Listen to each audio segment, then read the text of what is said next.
तैयारा हादसा, खातून पाकिस्तानी पायलट और भारतीय मुसाफिर जाँ बहक। मुत्तहदा अरब इमारात की रियासत रासुल खीमा में एक छोटा तैयारा हादसे का शिकार हो गया। इमाराती एविएशन हुक्काम के मुताबिक हादसे में खातून पायलट और मुसाफिर समेत 2 अफराद जाँ बहक हुए। तैयारे की पायलट 29 साला पाकिस्तानी फरियानजा परवीन थी, जबकि मुसाफिर 26 साला भारतीय डॉक्टर सुलेमान थे। हुक्काम पाकिस्तानी कौंसल खाने का कहना है कि पाकिस्तानी पायलट फरियानजा परवीन का ताल्लुक मुल्तान से है।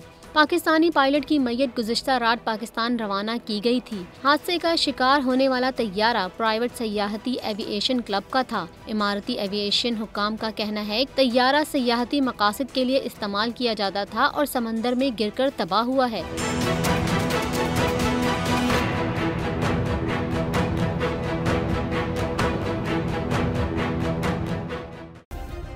सब्सक्राइब करें और बेल दबाएं ताकि कोई खबर रह न जाए।